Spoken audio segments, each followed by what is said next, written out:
The message arrived on a quiet Tuesday morning. Admiral Catherine Wells sat at her desk, overlooking the sprawling Galactic Concord Embassy complex in New Seattle. The gentle curves of the buildings below reflected the morning sunlight, creating patterns across the polished surface of her desk. At 127 years old, Wells was still considered young by modern standards. Humans now regularly lived well past 200, thanks to medical advances and the general peace that had settled across human space. She wore her gray-streaked hair in a simple knot at the base of her neck, and her uniform, more ceremonial than functional these days, bore the modest insignia of Earth's diplomatic fleet. The soft chime of her neural interface alerted her to an incoming transmission. Her implant indicated it was from the Vexari hegemony, one of the newer species to join the Galactic Concord. Wells tapped her temple gently, accepting the call. Admiral Wells. "How may I assist the Vexari today?" she asked, her tone warm and professional. The holographic display flickered to life above her desk. Ambassador Zexavotel of the Vexari appeared, his multiple eye stalks twitching nervously. The ambassador's pale blue skin seemed more flushed than usual, turning almost purple around his breathing membranes. "Human Wells?" the Vexari began, not using her proper title, the first sign something was amiss. "I come bearing the official position of the Vexari hegemony." Wells leaned forward slightly. "I'm listening, Ambassador." "For too long, humans have dictated the terms of galactic politics. The time for your dominance ends now." The ambassador's eye stalks straightened, what his species considered an intimidating posture. "The Vexari hegemony formally declares war on humanity. Prepare your defenses. We strike within one standard cycle." Admiral Wells blinked slowly. She looked at the Vexari ambassador's serious expression, noted the formal posture, and processed the words she had just heard. Then she did something that clearly confused the ambassador deeply. She smiled. "Ambassador, I believe there's been a misunderstanding," she said gently. "Let me consult with my colleagues before we continue this conversation." The ambassador's eye stalks twitched in what humans had learned was confusion. "This is no misunderstanding. This is war. You should be afraid." "I understand your position, Ambassador. We will speak again soon." Wells ended the transmission with a small gesture. For a moment she sat perfectly still. In 3,000 years of interstellar relations, no species had declared war on humanity. There had been misunderstandings, trade disputes, and cultural clashes, but war. The concept felt almost ancient. She pressed a button on her desk. "Nancy, please arrange an emergency meeting of the Defense Council. Virtual attendance is fine. Within the hour, if possible." "Right away, Admiral," her assistant responded. "May I ask what this concerns?" "The Vexari have just declared war on us." A pause. "I'm sorry, did you say war?" "Yes, Nancy. War." "Oh." Another pause. "How should I list this on the agenda?" Wells thought for a moment. "Let's call it Unexpected Diplomatic Development, Vexari." Within 45 minutes, the Defense Council, a group that usually dealt with space debris removal and the occasional territorial fishing rights dispute, gathered in Wells' virtual meeting space. Their avatars appeared around a circular table, some still in casual clothes, having been pulled from their regular activities. "Thank you for joining on such short notice," Wells began. "I've just received a formal declaration of war from the Vexari hegemony." The reactions mirrored hers, not panic but bemused confusion. Several council members actually laughed. "Have they studied any human history at all?" asked Dr. Samuel Ortiz, Earth's foremost expert on alien cultures. "They're threatening a species that invented nuclear weapons before they invented practical spaceflight." Edward Johnson, the youngest council member at 98, pulled up historical archives in the shared space. The Vexari evolved in an environment with minimal predation.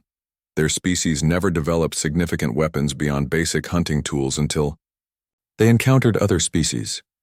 Their idea of war might be completely different from our historical understanding. Even so, Wells said, leaning back in her chair.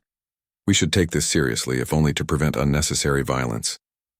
Patricia Garcia, the elderly head of the nearly symbolic Earth Defense Force, spoke up. When was the last time anyone actually fired a weapon in anger?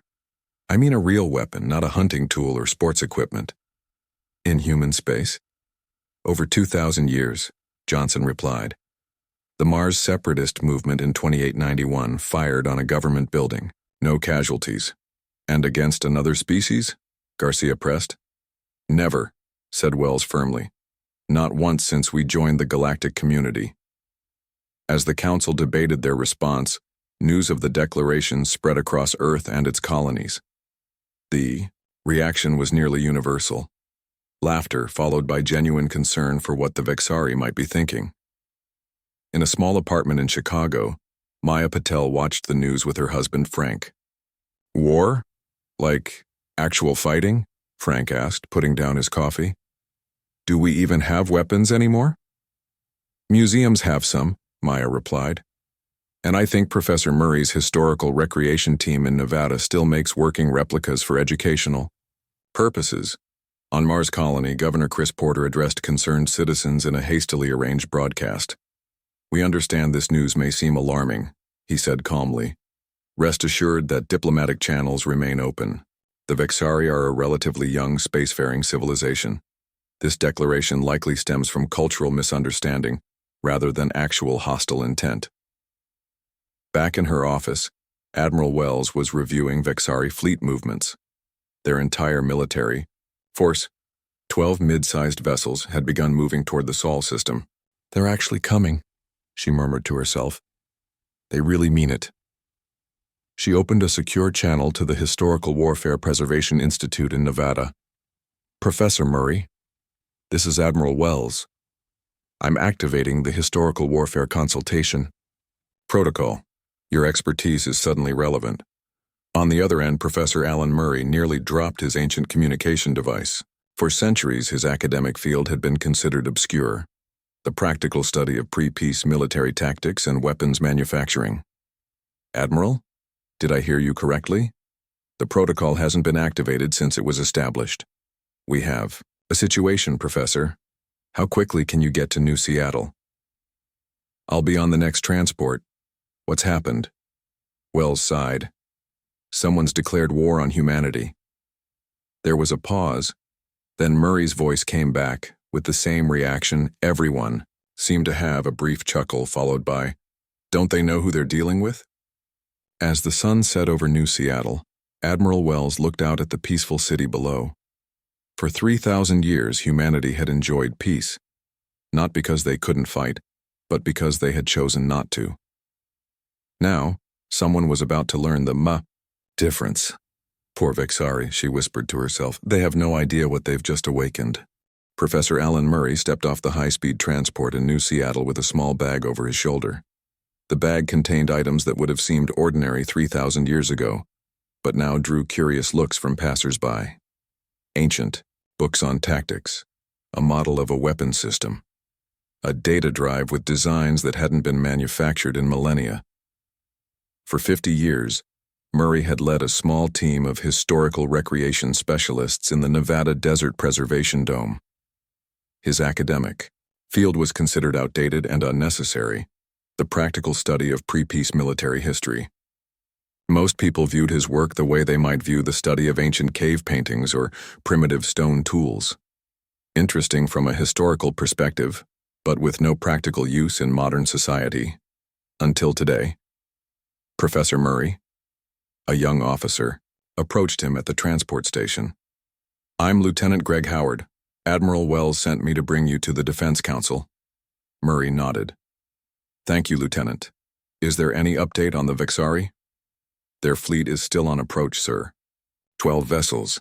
They'll reach our outer system defenses by tomorrow morning. Defenses? Murray raised an eyebrow. We haven't had actual defenses in thousands of years. Howard looked uncomfortable. Well, that's why you're here, sir. The New Seattle Defense Building stood in stark contrast to the elegant curves of most modern architecture. It was one of the oldest structures still in use, dating back to before the Great Peace. Its walls were thick, its windows small, a reminder of a time when buildings needed to be defensible. Inside, Admiral Wells greeted Murray in a conference room where the Defense Council had gathered. Large displays showed the approaching Vexari fleet. "Professor, thank you for coming so quickly," Wells said, shaking his hand. "Most of these people have only read about warfare in history books. You're one of the few humans who understands how it actually worked." Murray looked around the room. "I understand how it worked historically, but I never thought I'd be asked to apply that knowledge." "None of us did," Wells agreed. "Please, share your insights with the council." Murray stood before the group, setting his bag on the table. He pulled out an old book, its cover worn with age. "The problem isn't that we can't fight," Murray began, his voice carrying the weight of someone who had spent decades studying something everyone else had forgotten. "The problem is that we've spent 3,000 years becoming too good at it." He opened the book, showing diagrams of ancient weapon systems. "What the Vexari don't understand is that humans didn't achieve peace because we forgot how to wage war. We achieved peace because we perfected war to its logical conclusion, then chose to put it aside." Murray activated a holographic display showing the evolution of human weapons. "When war became too efficient, too devastating, we realized its futility, but the knowledge never disappeared. It's all preserved, from primitive gunpowder to antimatter containment failure weapons." Lisa Rivera, the council's historian, nodded. "Every human child learns about our warlike past as a cautionary tale. We chose peace not from weakness, but from wisdom." "The Vexari seem to believe we're helpless," Edward Johnson said, studying data on the alien fleet. "Their weapons are impressive by most standards, but primitive compared to what we were capable of before the peace." Admiral Wells leaned forward. "Professor Murray, I need you to assemble a team. If diplomacy fails, we need options that demonstrate capability without causing extinction-level harm to the Vexari." "You want me to develop weapons?" Murray asked, his voice quiet. "Not weapons of war," Wells clarified. "Tools of education. We need to show them why humanity chose peace without destroying them in the process." Murray nodded slowly. "I'll need access to the historical technology vaults, and I'll need engineers who can take ancient designs and make them functional again." "You'll have whatever you need," Wells promised. As Murray left to begin his work, Wells turned to her communications officer. "Any response from the Vexari to our requests for diplomatic talks?"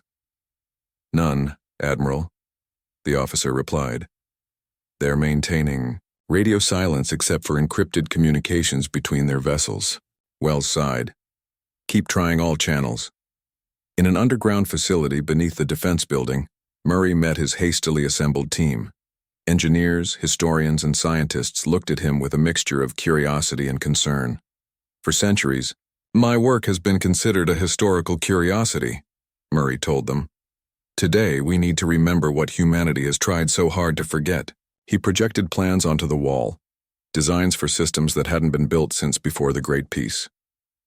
"We're not building these to destroy," he explained. "We're building them to demonstrate. The Vexari need to understand why we chose peace." Olivia Nelson, a young engineer, studied the designs with wide eyes. "These are terrifying. We could actually build these?" "The knowledge was never lost," Murray said. "Just set aside." Above ground, Admiral Wells addressed the public through a global broadcast. "Citizens of Earth and the colonies, you've heard about the Vexari declaration of war. I want to assure you that we are pursuing every diplomatic channel. Our goal remains peaceful resolution." She paused, choosing her words carefully. "However, we are also preparing to demonstrate our capabilities should diplomacy fail. This is not a return to our warlike past, but a necessary reminder of why we chose to leave that past behind." Across human space, people received the news with a mix of emotions. Some felt fear, not of the Vexari, but of what humanity might remember about itself. Others felt a strange excitement, a primal stirring of something long buried. In orbit around Earth, 12 civilian research vessels were being quietly retrofitted. Captain Paul Rodriguez watched as engineers installed systems based on Murray's designs onto his ship, the Endeavor. "Will these actually work?" he asked the chief engineer. "In theory," the engineer replied. "The principles are sound. No one's actually built one in thousands of years. But Professor Murray's designs are surprisingly detailed." Rodriguez examined the newly installed system. "And this won't actually harm the Vexari ships?" "Not if used as directed. It's designed to demonstrate capability, not to destroy." The engineer patted the housing. "Think of it as a very convincing visual aid for a history lesson." As night fell over New Seattle, Murray stood at a window looking up at the stars. Somewhere out there, the Vexari fleet approached, believing they were about to conquer a species that had forgotten how to defend itself. 3,000 years, he murmured to himself. 3,000 years of peace. And now we need to remember what war was like, just enough to prevent one. He turned back to his work, to the designs spread across tables and displays. The knowledge of warfare had never been lost. Humanity had simply chosen to set it aside. Now they needed to pick it up again, just long enough to show why they had put it down in the first place.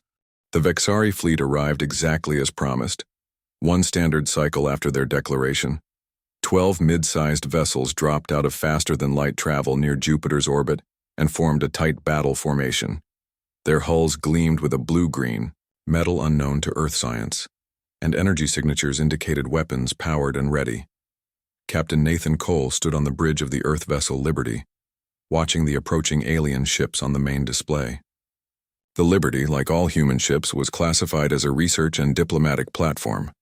No human vessel had been built with weapons in over 2,000 years. Yet within hours of the Vexari declaration, the Liberty and 6 sister ships had been rapidly modified with what Admiral Wells politely called historical demonstration modules. Professor Murray and his team had worked through the night to install these systems, based on designs that hadn't been used since before the Great Peace. "They're maintaining formation and approach vector," reported Lieutenant Grace Williams from her console. "Current speed suggests they'll reach Earth orbit in approximately 6 hours.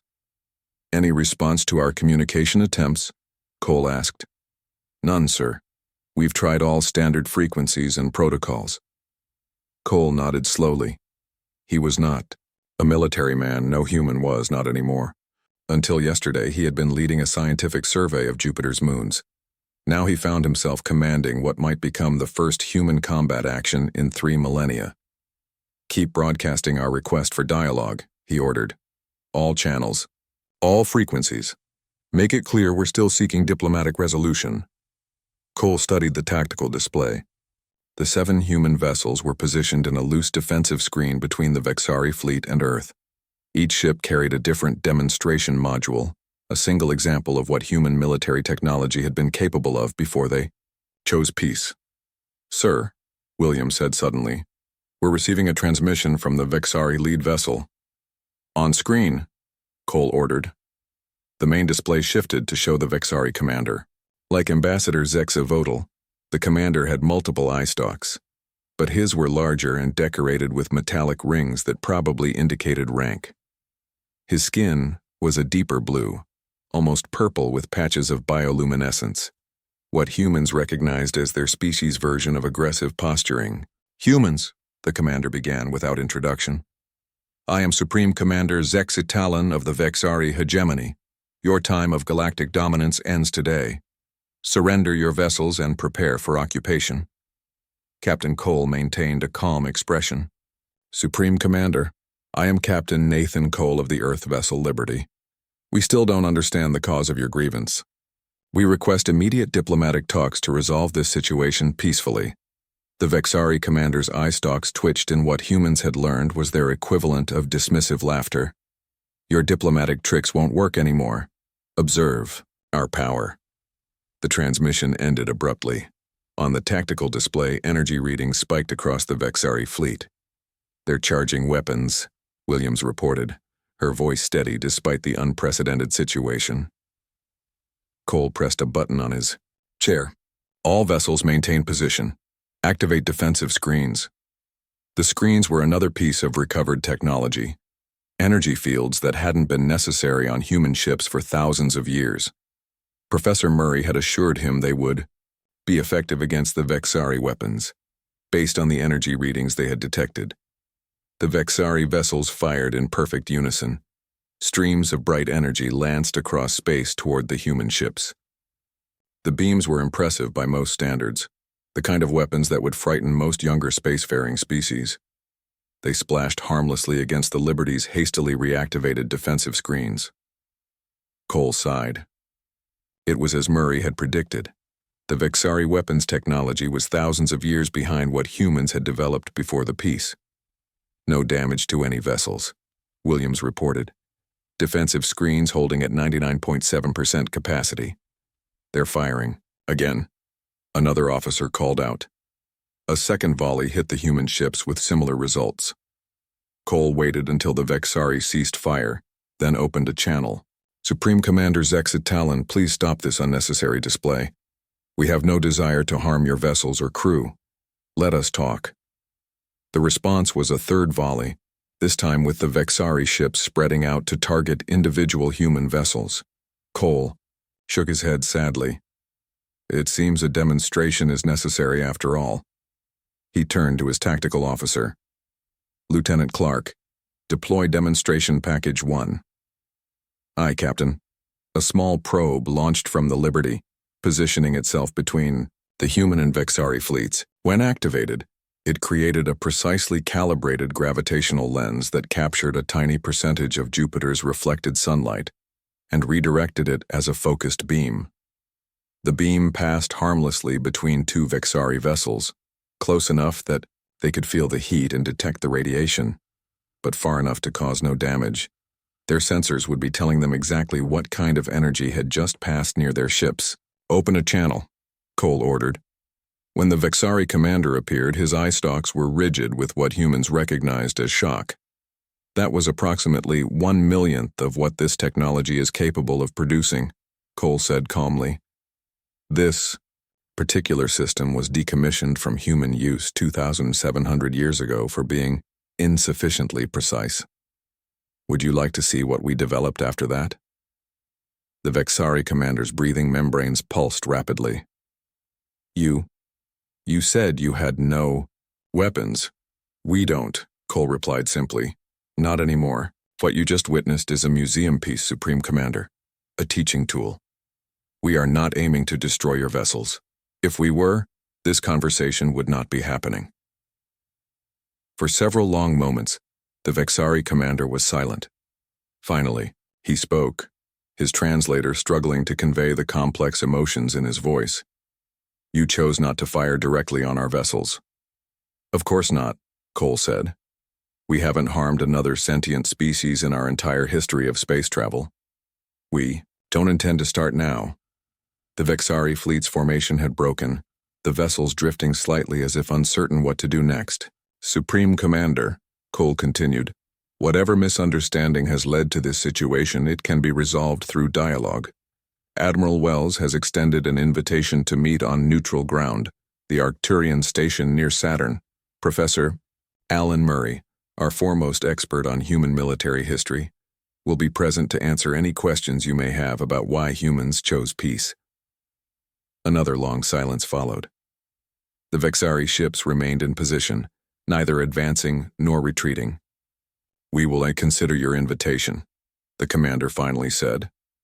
The transmission ended. Cole let out a breath he hadn't realized he was holding. He looked around at his crew, seeing the relief on their faces. None of them had ever expected to be in anything resembling a combat situation. Stand down from alert status, he ordered, but keep defensive screens active just in case. As the tension on the bridge eased, Cole sent a private message to Admiral Wells. Demonstration successful. No casualties. Vexari considering diplomatic meeting. They seem confused rather than hostile now. Thousands of kilometers away in the retrofitted vessels, other captains were sending similar reports. None of the demonstration modules had been used to cause harm, only to show what might have been possible. That, Cole reflected, was perhaps the most important lesson the Vexari needed to learn about humans. Not that they could fight, but that they chose not to.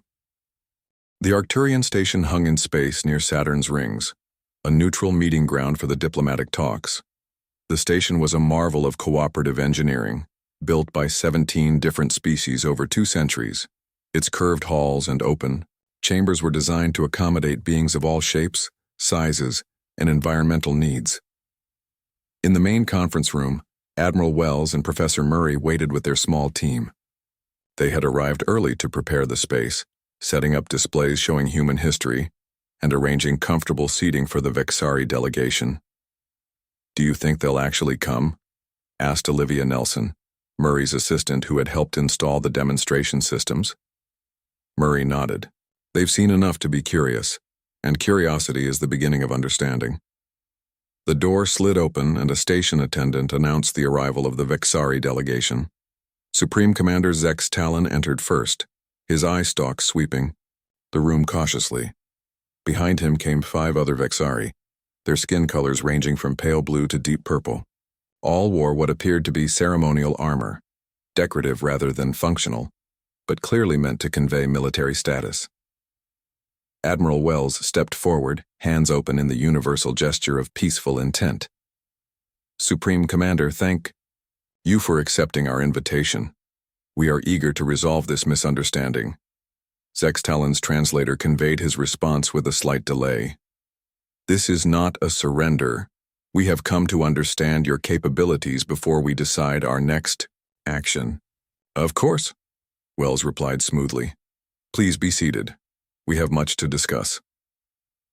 The Vexari took their places across the table. Their posture remained rigid, eye stalks held high in what humans recognized as their attempt to appear intimidating. "Professor," Murray activated the main display, showing a timeline of human history. "Supreme Commander, I believe our conflict stems from a fundamental misunderstanding. With your permission, I would like to explain something about human history." The Vexari commander's eye stalks twitched in what might have been reluctant agreement. "This," Murray began, pointing to the earliest part of the timeline, "is when humans first developed tools. And this is when we first used those tools to fight each other." The display showed primitive weapons, spears, bows, swords, then advanced through human military history. Gunpowder weapons, tanks, aircraft, nuclear devices, orbital platforms, antimatter containment failures, planet-cracking technologies. "For most of our history, humans excelled at warfare," Murray explained. "We developed increasingly devastating weapons and tactics. We nearly destroyed ourselves multiple times." The Vexari delegation watched in silence, their eye stalks now perfectly still, a sign of intense focus. 3,000 years ago, we stood at a crossroads," Murray continued. "We had developed weapons that could destroy worlds. We had AI systems that could wage war without human involvement. We had bioweapons that could rewrite genetic code. We chose to step back from that precipice." He switched the display to show the early days of the Great Peace, the decommissioning of weapons, the repurposing of military research. "This wasn't weakness," Murray emphasized. "It was the hardest decision our species ever made. We had mastered the art of destruction, so we chose to master the art of creation instead." Zex Talon's translator struggled with some concepts. "If you possessed such power, why did you not conquer the galaxy when you discovered other species?" Admiral Wells smiled gently. "Because we had already conquered ourselves. That was the harder victory." The Vexari delegation conferred among themselves, their speech too quick and complex for the translators to keep up. Finally, Zex Talon addressed the humans again. "Our intelligence indicated your species had no weapons, no military training programs. We believed you had lost your strength. We preserve knowledge of our history," Murray explained, "but we choose not to use it. That's different from losing capability." Understanding seemed to dawn slowly across Zex Talon's features. "The demonstration from your vessel, that was only a fraction of what you could deploy if you chose to." "Yes," Captain Cole confirmed. He had joined the meeting after securing the Liberty in a docking bay. "What you saw was technology we developed over 2,000 years ago. We've advanced considerably since then, though not in the direction of weapons development. A Vexari scientist in the delegation spoke up. The gravitational lens technology you demonstrated, our scientists theorized such a device, but we never successfully built one. We'd be happy to share that research, Murray offered, along with many other technologies. The Galactic Concord is built on the principle of sharing knowledge for mutual benefit. As the discussion continued, it became clear that the Vexari concept of war was fundamentally different from the human understanding. To them, war meant primarily economic competition and political maneuvering. They had expected trade sanctions and diplomatic pressure, not the capacity for actual devastating conflict. We believed declaring war would give us better position in trade negotiations, one Vexari diplomat admitted. Our species has never experienced actual warfare as you describe it. Admiral Wells nodded slowly. Your species evolved without major predators or competitors. You never developed the kill-or-be-killed instinct that drove human evolution. We may have miscalculated, Zex Talon conceded, his skin flushing with what humans now recognized as embarrassment. As understanding grew, the atmosphere in the room changed. The Vexari lowered their eye stalks from their aggressive posture. The humans relaxed their formal diplomatic stance. By the end of the day, the foundations for a new understanding had been laid. The Vexari withdrew their declaration of war instead, requesting a cultural exchange program to better understand human history. As the Vexari delegation prepared to leave, Zexa Talon approached Professor Murray privately. Your demonstration technology, it could have destroyed our vessels. Murray shook his head. It was calibrated specifically not to cause harm. That's the point you need to understand about humans, Supreme Commander. The true measure of power isn't the ability to destroy. It's the choice not to when you have every capability to do so. The Vexari commander's eye stalks dipped in what humans had learned was their gesture of respect. My people have much to learn from yours. As the Vexari left the station, Admiral Wells joined Murray by the viewing window. Together they watched the alien ships depart, their engines glowing softly against the backdrop of Saturn's rings. That went better than expected, Wells said. Murray nodded. They're young as a spacefaring species. They mistook our peace for weakness because they've never understood the cost of war. Do you think they understand now? Not fully, Murray replied. Understanding something you've never experienced is difficult, but they've taken the first step. Wells smiled. And we've been reminded of something important too. What's that? That 3,000 years of peace didn't make us weak, she said. It made us strong enough to face a declaration of war with laughter instead of fear. One standard year after what became known as the Vexari incident, a remarkable cultural exchange was underway. The main hall of the Earth Historical Archives in New Seattle had been opened to a delegation of Vexari historians, scientists, and cultural specialists. They moved through the exhibits with their eye stalks swiveling in all directions, taking in the detailed records of humanity's warlike past. Professor Murray led the tour, stopping at key displays to explain the artifacts and their significance. The Vexari were particularly fascinated by the weapons progression exhibits, which showed how quickly humans had advanced from simple spears to planet-destroying technology. This device, Murray explained, pointing to a small metallic object. In a display case, Gauss was called a hand grenade. A single soldier could throw it and destroy everything within a small radius.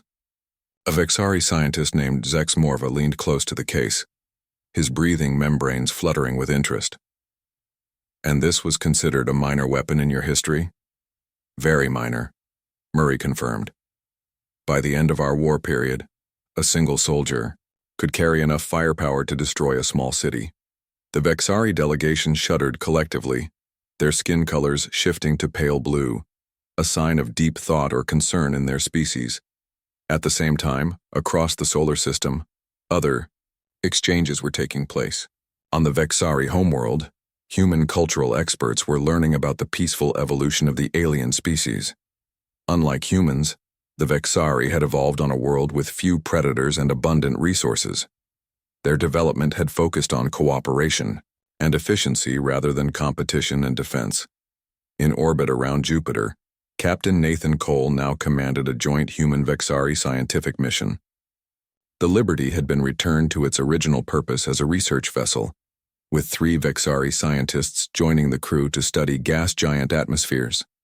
Cole found their perspective refreshing. "The way you approach problems is so different," he told Zexalori, the lead Vexari scientist, as they observed Jupiter's great red spot. "Humans tend to see obstacles as things to overcome. Your people see them as puzzles to solve." "We never had to fight for survival as your species did," Zexalori replied, her eye stalks moving in gentle patterns that indicated friendly conversation. "But we are learning that your difficult past gave humans certain strengths we lack." Back on Earth, Admiral Wells prepared for a ceremony marking the 1-year anniversary of first contact with the Vexari. In her office overlooking the new Seattle harbor, she reviewed her speech while Supreme Commander Zex Talon waited nearby. His once intimidating posture now relaxed in what humans recognized as comfortable familiarity. "Do you find it strange?" Wells asked him. "That what began as a declaration of war has turned into one of the most productive cultural exchanges in recent galactic history." The commander's eye stalks dipped in the Vexari gesture of acknowledgement. What we initially perceived as human weakness was actually strength beyond our comprehension. The ability to develop such destructive potential, then willingly set it aside, speaks to a level of cultural evolution we had not thought possible. At the ceremony later that day, thousands gathered in the central plaza. Humans and Vexari stood side by side as Wells and Zex Talon signed an enhanced cooperation agreement. "Today marks not just the anniversary of a misunderstanding," Wells told the crowd, "but the beginning of a deeper understanding between our peoples." Zex Talon addressed the audience next. "My people came to Earth believing we would find an easy conquest, a species that had forgotten how to defend itself. Instead, we found something far more impressive, a species that remembered everything about warfare yet chose cooperation instead." Throughout human space, the Vexari incident had awakened something in humanity. Not a return to militarism, but a renewed appreciation for the peace they had built. Memorial sites dedicated to Earth's ancient conflicts saw increased visitation, as citizens reconnected with the hard lessons their ancestors had learned. Professor Murray had become something of a celebrity among the Vexari. His classes on human military history, once attended by only a handful of specialized scholars, now had waiting lists of eager Vexari students. "The greatest weapon humans ever developed," Murray told his mixed class of human and Vexari students, "wasn't nuclear fission or antimatter containment. It was the realization that true power comes from choosing not to destroy when you have every capability to do so." One young Vexari raised an eye stalk in the gesture that had been adapted for classroom questions. "Professor, do you think the Vexari declaration of war was actually beneficial for humans in some way?" Murray considered this. "Perhaps. It forced us to remember something important about ourselves, something we had begun to take for granted." In the Nevada Desert Preservation Dome, Olivia Nelson now led tours for Vexari visitors, showing them the historical recreation facilities where weapon systems were studied but never deployed. The demonstration modules created for the Vexari incident had been carefully dismantled and returned to museums and archives. "We keep this knowledge," Nelson explained to a group of Vexari students, "not to use it, but to remember why we chose not to use it." As the Earth's sun set over the Pacific Ocean, Admiral Wells stood on the balcony of her apartment, watching the sky turn from blue to purple to black. The Vexari homeworld was not visible from Earth without a telescope, but she knew it was there, another point of light in the vast galactic community. She composed a personal message to Zex Talon, who had returned to his homeworld to implement new educational programs. The subject line read, "Regarding your declaration of war, thank you." When her aide questioned this later, Wells explained simply, "Sometimes you need someone to remind you of what you've overcome to truly appreciate how far you've come." Throughout human space, the Vexari incident became not a source of fear or militaristic revival, but a reminder of humanity's greatest achievement, choosing peace not from weakness, but from wisdom born of a violent history they refused to repeat. On the Vexari homeworld, in the newly established Museum of Interspecies Relations, The central exhibit displayed a simple item, a deactivated gravitational lens projector, the same technology used in humanity's first demonstration of power. Beside it, a plaque read in both human and Vexari languages. The true measure of advancement is not the ability to destroy, but the wisdom to choose not to.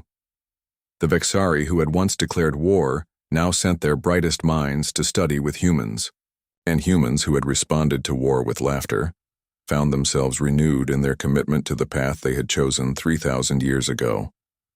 Peace, they were reminded, was not the absence of strength. It was its ultimate expression.